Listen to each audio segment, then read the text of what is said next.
Première vidéo sur la réanimation des animaux. En fait, je ne vais rien te montrer aujourd'hui. Le but est de te donner confiance. Le but, c'est que tu te dises que tu peux le faire. Tout le monde peut le faire, crois-moi. Alors, pour ceux qui ne me connaissent pas, je suis médecin de formation. J'ai exercé de nombreuses années comme médecin campagne. À une époque où c'était de la médecine de guerre, c'est-à-dire qu'on faisait tout le temps dans les campagnes, y compris les réanimations. Donc j'ai un petit peu d'expérience, donc maintenant vous savez que je n'exerce plus puisque je suis malade et handicapée. Par contre, je pense que ça peut me servir, ça peut vous servir, que je puisse vous expliquer 2-3 trucs de par cette expérience. Je l'ai vécu, ce stress, au début, de se dire oui, mais si j'y arrive pas, alors je te rassure tout de suite, ton chien, il est mort. Ou il va mourir dans les minutes. Donc si tu n'y arrives pas, il sera mort. On est d'accord. Si tu fais rien, il est mort déjà. Par contre, la petite différence, c'est que si tu ne fais rien, vas-y, gère les 10 années qui viennent. Au niveau culpabilité. Par contre, si malheureusement tu n'arrives pas à le réanimer, mais que tu as fait tout ce que tu pouvais, ça va être différent au niveau psychologique. Tu sais que tu auras tout fait pour lui. D'accord?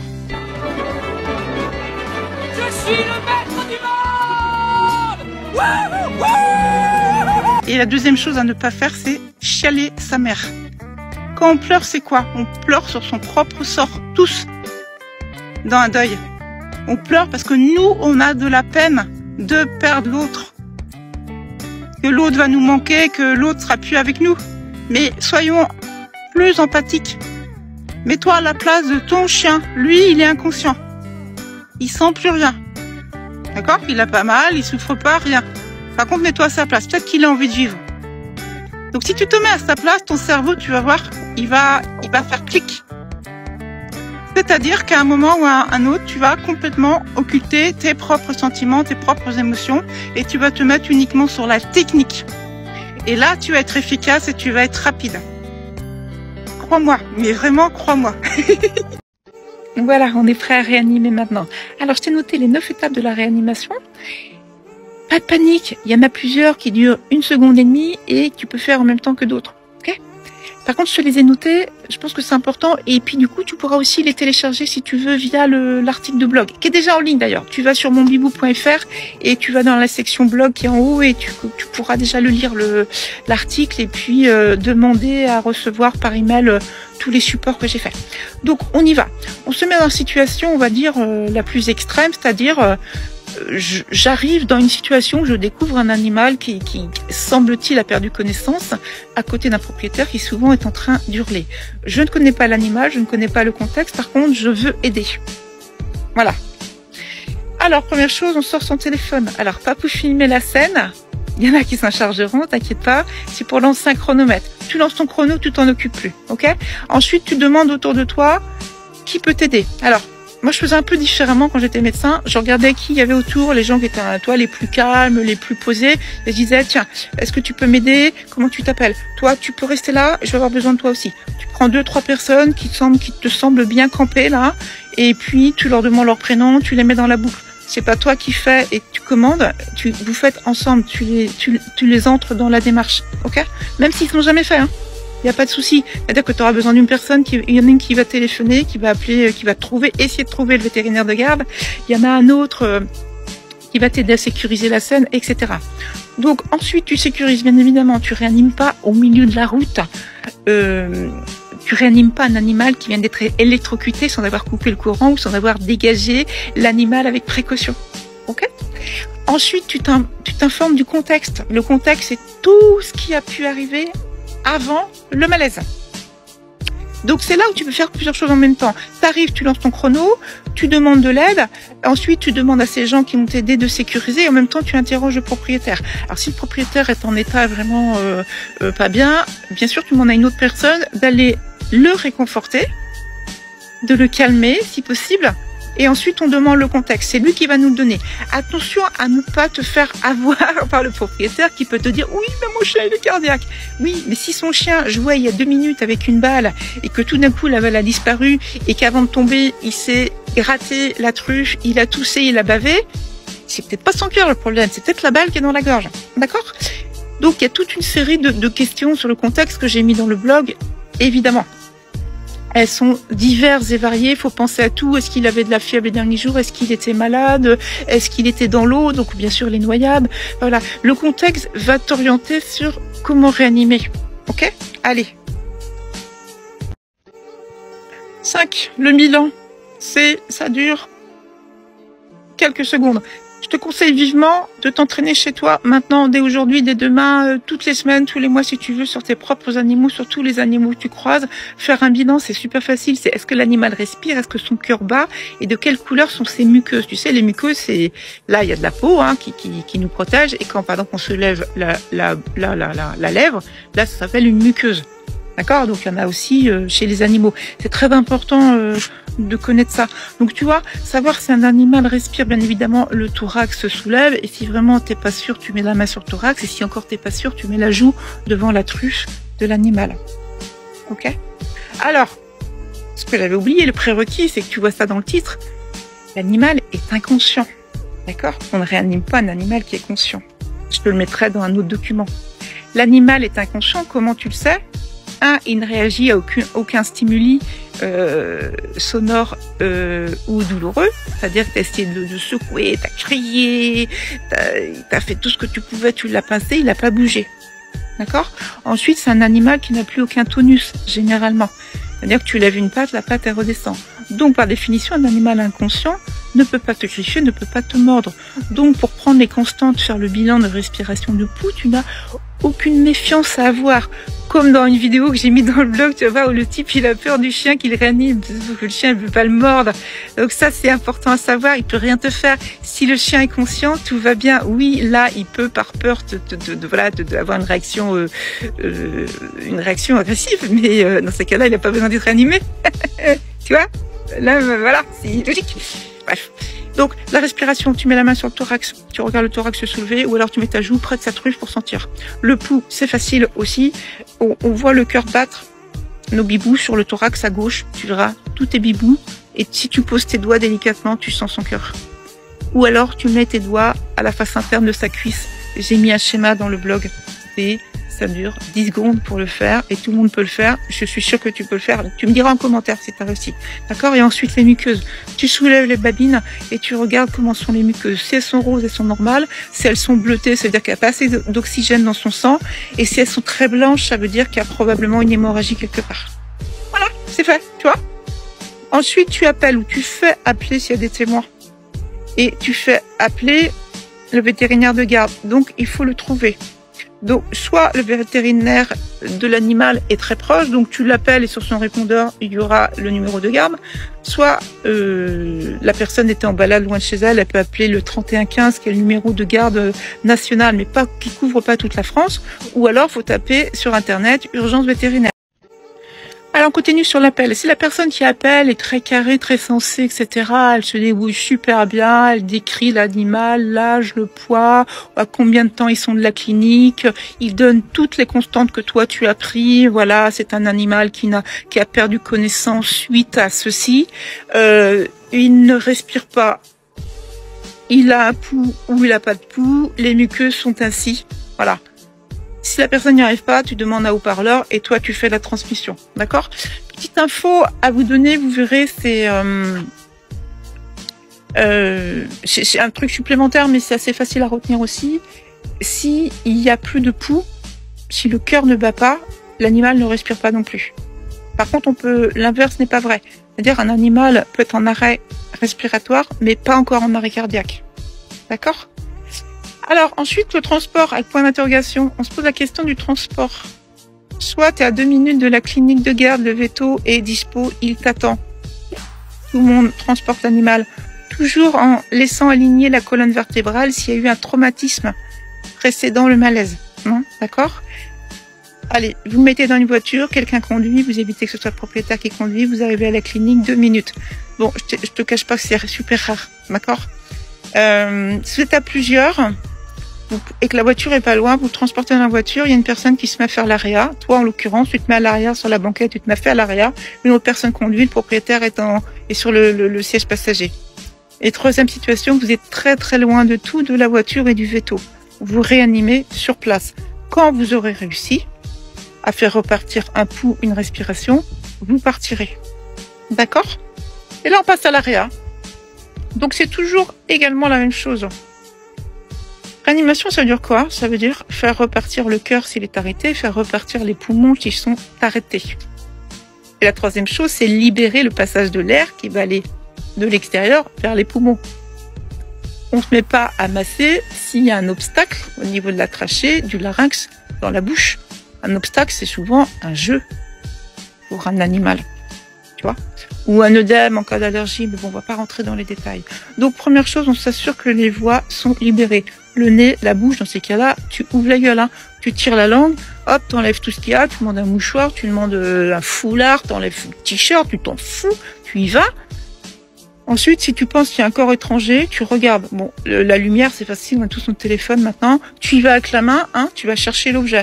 Alors, parfois, ça suffit à relancer la respiration, et souvent, l'animal n'était pas encore en arrêt cardiaque. Et là, bon, c'est reparti, il est réanimé, hein. Ça y est, ça, et boum, le chien, pouf, il revient à la vie dès que t'as enlevé la balle qui était dans la gorge.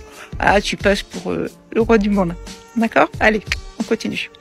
Si tu penses ou tu es sûr qu'il y a un corps étranger qui est beaucoup plus bas, un corps étranger, comme je te disais, ça peut être une balle, mais ça peut être de l'eau, un cas de noyade. Alors, il y a 3 techniques à alterner jusqu'à ce que tu puisses avoir libéré complètement les voies respiratoires. Sauf si c'est une noyade, tu passes directement à la deuxième. Je les ai mis, hein. Ouais, la gravité, c'est super simple. Tu prends l'animal par les hanches et tu mets la tête en bas pour que l'eau tombe. Hein. Il s'est noyé, tu fais sortir la flotte des poumons et déjà là, tu pourras faire ta réa. Dans tous les autres cas, tu commences par une manœuvre de Heimlich.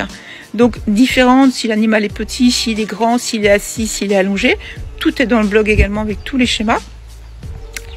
Ensuite, le test de gravité. Pour un grand chien, tu fais le test de la brouette. Hein. Tu te fais aider. Et puis, bien sûr, on ne peut pas partir un très grand chien, donc on fait une brouette. Et la troisième étape, c'est tu tapes entre les omoplates dans le dos 5 fois, très vigoureusement. D'accord? Donc là, on peut être à plusieurs aussi. Il y en a un qui fait un truc, l'autre est un peu fatigué, voilà, l'autre il fait. D'accord? Donc là, tu es sûr d'avoir libéré les voies aériennes. Maintenant, tu essayes de relancer la respiration. Parfois, il suffit d'un réflexe. C'est très facile, tu ouvres la gueule, tu tires 3 fois sur la langue. Tac, tac, tac. Il y a une vidéo également dans le blog qui te montre bien ça. D'accord? Et ensuite, tu fais 5 ou 6 insufflations très rapides. Alors, l'insufflation, c'est envoyer ton propre air dans le poumon de l'animal, en sachant que toi, tu as des poumons beaucoup plus gros, donc tu vas pas envoyer tout ce que tu as toi comme air. Tu pourras t'adapter à la taille de l'animal. Si c'est un cochon d'Inde, si c'est un grand danois, d'accord? Tu n'enverras pas la même quantité. Et sache que quand tu as insufflé, quand tu arrêtes, toi, tu inspires après, pour mettre de l'air dans tes poumons, on est d'accord? Voilà, tu fais ça 5 ou 6 rapidement, ça peut suffire à relancer un réflexe respiratoire. Il faut le faire, d'accord? Et ensuite, on passe, s'il y a arrêt cardiaque, au massage cardio-pulmonaire, que tu fais à 2, d'accord? 30 compressions thoraciques, 2 insufflations dans la truffe. Alors, on appelle un bouche à truffe, et oui. Donc, pareil, j'ai mis la photo. Tu fermes la truffe, tu fermes la gueule de l'animal, tu souffles dans la truffe. Pour un petit, tu souffles dans la bouche et dans la truffe. Tu peux pas juste viser la truffe, tu fais dans les deux. Mais je t'ai tout mis également dans le blog. 32. Si tu es tout seul avec l'animal, tu ne fais pas, tu fais les premières insufflations pour libérer les voies, mais après, tu ne fais que du massage cardiaque. Tac, tac, tac. Alors, le rythme de massage cardiaque, minimum 120 par minute. C'est énorme. C'est là où vous aurez besoin d'être plusieurs également. D'accord? Allez, à suivre. Tu ne pourras pas faire un massage à la fréquence de 120 par minute sur 10 minutes, c'est déjà, si quelqu'un il l'a faire, le mec il est balèze. Moi perso, moi, je sais pas, je pourrais pas le faire, hein, vous savez, hein, par rapport à ma situation de handicap. Moi, je donne des consignes. Du coup, dans ces cas-là, la prochaine fois que je suis devant un animal inanimé, je donnerai des consignes et éventuellement les insufflations, mais les massages, je peux pas, c'est super dur. Et après, comment tenir les 120 par minute, tu vas me dire. Alors, en réa humaine, on fait du 100 par minute et on chante Stayin' Alive dans la tête. Stayin' alive, stayin' alive. Donc là, l'idée, c'est que tu la chantes un peu plus vite. Et quand tu fais les compressions, tu vois, voilà. Donc tu fais 30, l'autre il fait 2 insufflations, 32, 32. Et ce que tu fais toutes les 2 minutes, tu t'arrêtes. Pourquoi? Pour reprendre le pouls et voir si l'animal a relancé sa respiration. Oui, ça paraît logique, mais il faut le faire. Parce que dès qu'il est reparti, eh ben, tu arrêtes, bien évidemment, et tu réconfortes l'animal, tu lui fais des chouchous, tu le mets avec son propriétaire. Alors, l'animal peut se réveiller un petit peu désorienté, donc attention aux griffures et aux morsures. Dans ces cas-là, tu te sécurises toi, d'accord? Tu sécurises l'environnement. Voilà. Et ensuite, ce qui est important, si tu as procédé à la réanimation, tu vas avec le propriétaire chez le vétérinaire pour faire des transmissions au vétérinaire, pour lui expliquer. Donc, c'est là que tu ressors ton chronomètre. Et là, tu lui dis, voilà, je suis arrivé sur les lieux, il y a 30, 40, 50 minutes. J'ai mis, voilà, tu estimes, après j'ai mis 2 minutes à faire le bilan, à faire la sécurisation, à évaluer le contexte, et j'ai commencé à faire la réa. Et on a fait tant de minutes de réa. D'accord? C'est super important parce que s'il y a un animal, par exemple, qui a du mal à se réveiller et qu'il y a eu que 3 minutes de réa, bon, il y a peut-être un problème neurologique. Par contre, un animal qui aura du mal à se réveiller, mais s'il y a eu 50 minutes de réa, on se dira, bah, il y a peut-être des séquelles de la réanimation, du manque d'oxygénation au moment de l'arrêt cardiaque. Ça sera le véto qui s'en chargera, mais ça va l'aider énormément. Donc, si tu peux, tu vas jusqu'au bout, tu te déplaces. Tac. Qu'est-ce que j'aurais pu oublier? Bien sûr, il y aura plein de choses. Je vais faire des vidéos pour vous montrer chaque étape. Mais tu vois, il y a rien de... Toi, là, je l'ai dit j'avais juste les mots sous les yeux et puis j'ai pu te dire le truc. Franchement, il n'y a rien d'extraordinaire. Hein. Donc, tu regardes tout ça et puis on se dit à bientôt pour la suite sur les vidéos de démonstration. Et puis, si tu as des questions, j'ai oublié, tu me les poses, bien évidemment. D'accord?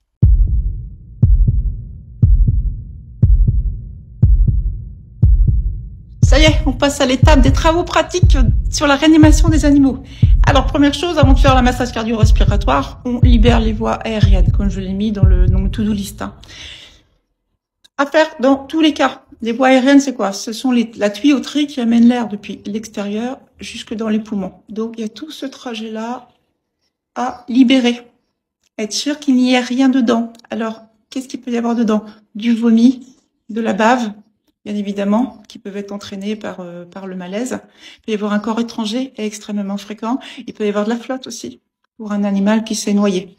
Donc, dans tous les cas, tu vas pas masser sur des voies et essayer de réoxygéner le sang d'un animal si les voies respiratoires sont obstruées et que l'oxygène ne peut pas arriver au poumon. Tu vois? Ça paraît logique, mais il faut le faire automatiquement. Alors, bien évidemment, il faut le faire dans tous les cas, d'autant plus que tu as la certitude qu'il y a quelque chose. Et ça, tu l'auras eu par le contexte donné par le propriétaire, par les témoins. D'accord? Première chose, la flotte, la noyade. Donc ça, c'est très facile à savoir. Il n'y a qu'une chose à faire. Tu commences pas dans l'ordre habituel où on fait Heimlich, gravité, tape dans le dos. Tu commences directement par la gravité. Hop. L'animal par les pattes arrière. Et voilà. Et tu fais descendre la flotte à l'extérieur. Déjà, tu as fait un grand coup. Parfois, quand l'animal est juste en arrêt respi à cause de la flotte et pas encore en arrêt cardiaque, le fait de libérer les voies aériennes, boum, tu vas après stimuler un peu et c'est reparti.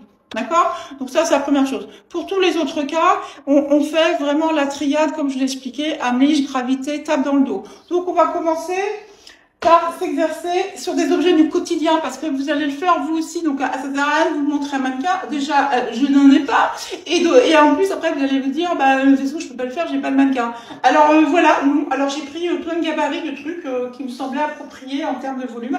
Une serviette roulée, et là je pense que ça symbolise assez bien un petit chien plutôt longiligne ou un chat. D'accord? Donc manœuvre de Heimlich, ça veut dire qu'on va appliquer des secousses.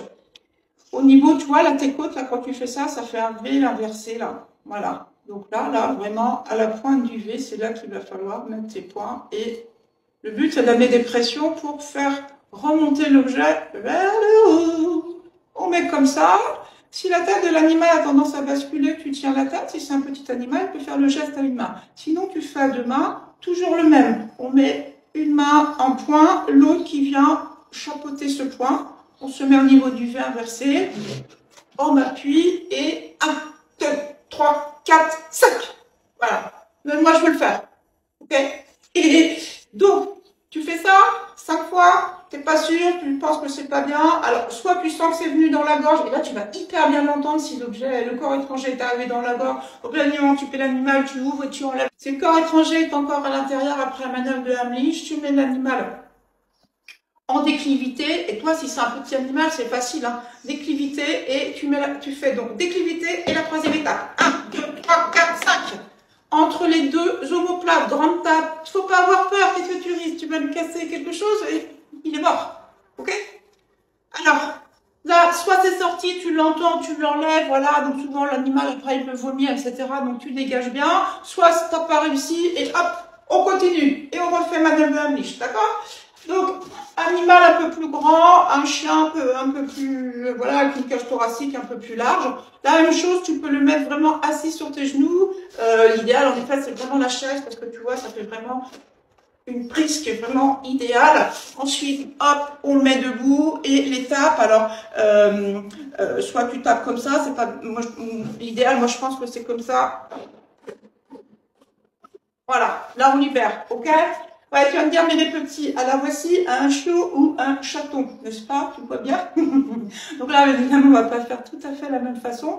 On peut très bien mettre l'animal en appui et venir simplement avec deux doigts, toujours au niveau du V, inverser le haut et aller. Pourquoi pas faire déclivité en même temps? Tu peux très bien associer les deux et là, 1, 2, 3, 4, 5. Hop, on le retourne. 1, 2, 3, 4, 5. Ok? Et là, on dégage.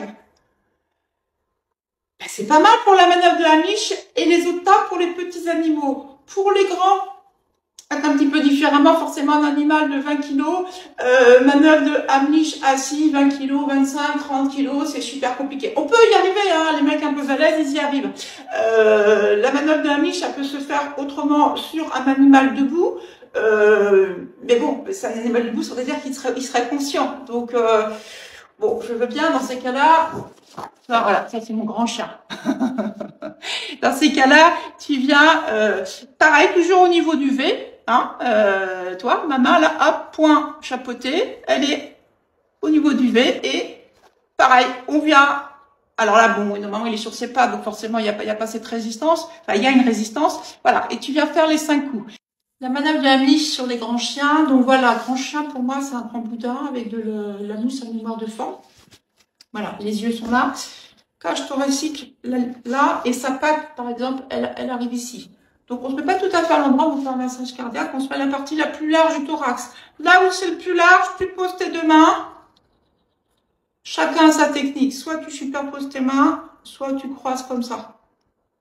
Tu vois, chacun est plus à l'aise. Moi, j'ai toujours fait comme ça, et l'appui, la pression s'exercera sur le talon de la main. Là, hein, ce qu'on appelle le talon de la main.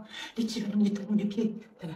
Tac, tac, j'ai toujours fait comme ça. Donc, bien sûr, c'est pas un massage cardiaque, c'est vraiment pour libérer. Et là, on fait 5 grands aussi. Le but, c'est vraiment comprimer les voies respiratoires pour que l'objet qui soit éventuellement coincé, ploum, s'en aille, d'accord? On y va. Alors, moi, je peux pas le faire. Par contre, toi, toujours les bras tendus dans cette technique-là. Et la flexion se fait, est-ce que tu vois, au niveau de la taille. On fait pas ça, jamais. On fait vraiment flexion au niveau de la taille. Voilà. Donc là, forcément, je le fais doucement. Je vais essayer de te faire une fois rapidement. La déclivité, les grandes tapes dans le dos pour les grands chiens. Voilà. Le grand chien est inconscient. Tu prends par les pattes arrière. Tu fais la brouette. Tu secoues, tu secoues, tu dis pareil. Ensuite, tac, tac, les 5 grandes tapes. Et on recommence, si c'est pas libéré. D'accord? Voilà, je pense qu'on a fait le tour, on a libéré les voies aériennes. Normalement, s'il y avait un corps étranger, il est sorti. À suivre, on va entamer le massage cardiaque et respiratoire.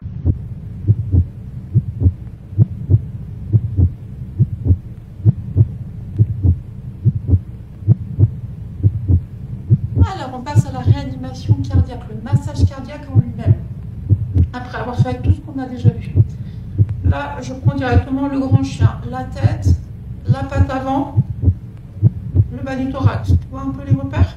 Alors, il y a deux choses à retenir. Pour réanimer un animal, il faut toujours le poser sur un plan dur, le sol ou sur une table.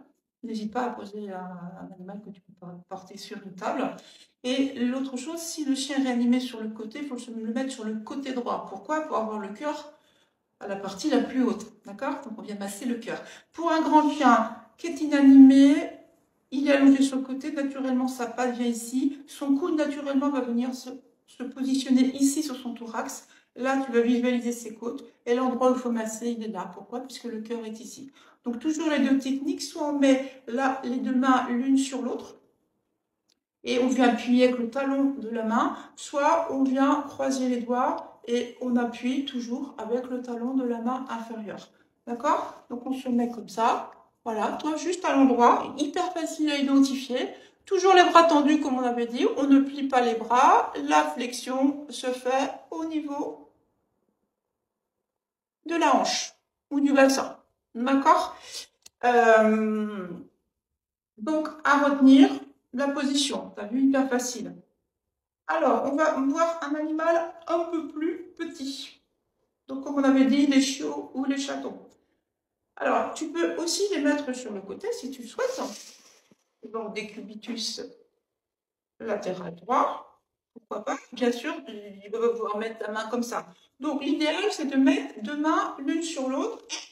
Est-ce que tu vois bien? Tac, voilà. Et on vient donner un maximum de pression au niveau des deux dernières phalanges de la main inférieure. Regarde, c'est super facile quand on voit. On pose une main, on pose l'autre. Et regarde. Hop, le massage se fait super facilement. L'autre solution pour un petit animal comme ça, c'est que tu peux le mettre dans ta main. Donc le plan dur, on va dire, ça va être la main inférieure. Et c'est la main supérieure qui est au-dessus qui vient masser. Donc elle vient, tu vois, englober le thorax, c'est très facile. Et tu viens masser entre ton pouce et tes doigts, tes autres doigts. Donc tu peux en mettre, pour les tout petits animaux, 2 doigts. Tu peux faire avec 3 doigts. 4 doigts, voilà. Tu adaptes en fonction de la taille du thorax de ton animal. Regarde, hop. Voilà, on est super facile. Donc voilà, donc j'ai d'autres animaux, donc là pareil, le volatile, pareil, là, hop, dans la main, bien positionné, et on vient faire.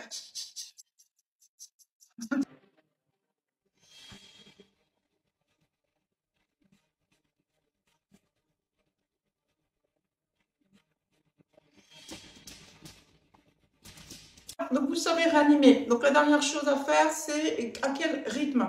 On fait 30 compressions, puis 2 insufflations. Alors, facile à faire tout seul quand tu as un petit animal, tu vois, tu masses. Super facile. Un grand chien, ben voilà, tu vas te mettre dans une posture très particulière. Tu vas être super fatigué. Quand tu auras fini tes 30, il faut ensuite partir à la bouche, englober la gueule. Et ça peut être très fatigant. Et surtout, ce temps de latence entre l'arrêt de la compression et les insufflations peut être long. Donc généralement, on se concentre uniquement sur le massage cardiaque quand on est tout seul pour un grand animal, comme pour un humain. C'est le même principe. D'où l'intérêt d'être deux sur une réanimation, d'où l'intérêt de demander de l'aide dès que tu constates l'accident. C'est-à-dire qu'il y a un des deux qui va se concentrer sur les compressions et l'autre qui va, à la fin des 30, faire l'insufflation pendant que l'autre se repose. Et vous allez pouvoir alterner. Tu tiendras pas 20 minutes à faire 30 compressions comme ça régulièrement. Pourquoi? Parce que le rythme, il faut qu'il soit de 120 par minute. Imagine 2 par seconde. Déjà que pour un humain, il faut être à 100 à peu près par minute, ce qui est déjà super fatigant. Donc là, 120. Alors tu vas me dire, mais c'est quoi 120? Je comprends pas, 2 par seconde, comment je fais?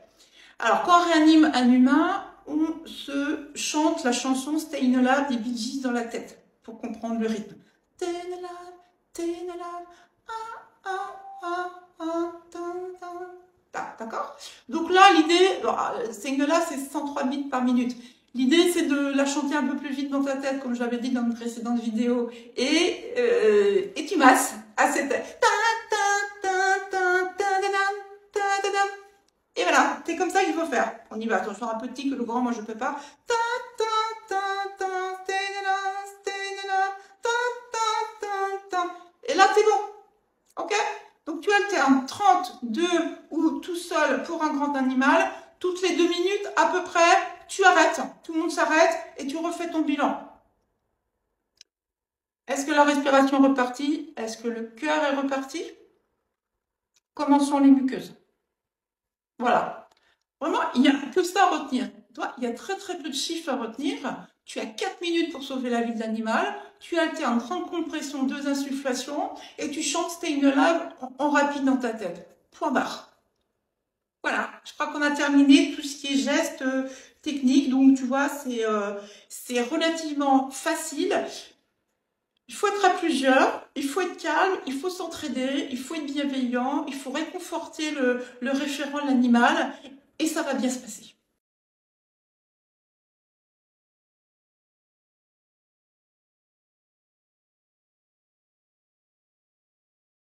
J'espère que ça t'a plu, cette petite séance de technique. Alors, c'est chaud. Ce qu'on fera la prochaine fois, si tu veux bien, c'est qu'on va se faire une mise en situation. Je vais vous mimer une réa comme si c'était une vraie avec tous les gestes enchaînés. Alors maintenant, vous avez tous vu toutes mes vidéos, hein, il y en a 8, lu l'article sur le blog sur comment réanimer un animal et puis télécharger tous les documents affichés chez vous pour le jour où vous seriez prêt. Puis vous vous êtes entraîné chez vous sur des mannequins, des peluches, des coussins et vous avez pris également les constantes sur votre animal, prendre le pouls, voir comment votre animal respire. Là maintenant, vous êtes au taquet. Donc on regarde cette vidéo. Un chien s'est effondré. Manifestement inconscient, la maman est à côté, elle se met à hurler, à l'appeler. Prendre un buzzer. Non, à ne pas faire. Comme je vous l'ai dit, si vous voulez regretter toute votre vie, bah faites ça. Hurlez, hurlez, hurlez et ne faites rien. Non, faites quelque chose.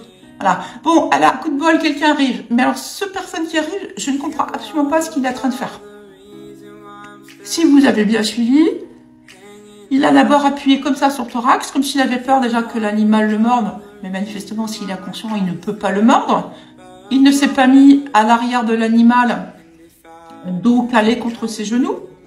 Il n'a pas mis un décubitus latéral droit, si l'image n'est pas en miroir. Et ensuite, l'erreur principale qu'il a faite, c'est de ne pas faire de bilan et de ne pas s'enquérir du contexte. J'ai écouté, hein, c'est une vidéo en anglais.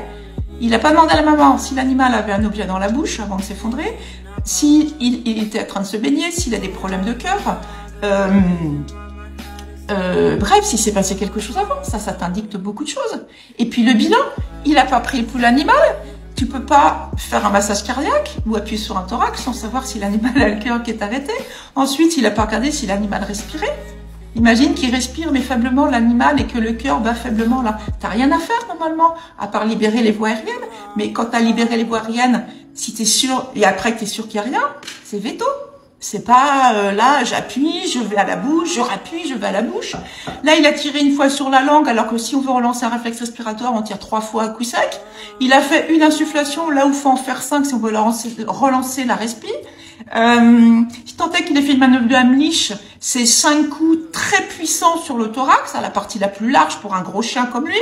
Si tant est qu'il a voulu faire un massage cardiaque, c'est 30 compressions très rapides à un rythme de 120 par minute. Donc c'est du n'importe quoi. Ce chien, regardez, a repris connaissance. Je pense qu'il était uniquement à un arrêt respiratoire et que les vagues choses que ce monsieur a fait qu'il a repris sa respiration, ou il a repris sa respiration tout seul parce qu'il a fait un malaise neurologique, enfin, je ne sais trop quoi, mais c'est nullement un bon samaritain qui a ressuscité l'animal, comme c'était marqué sur le titre de la vidéo, coup de bol.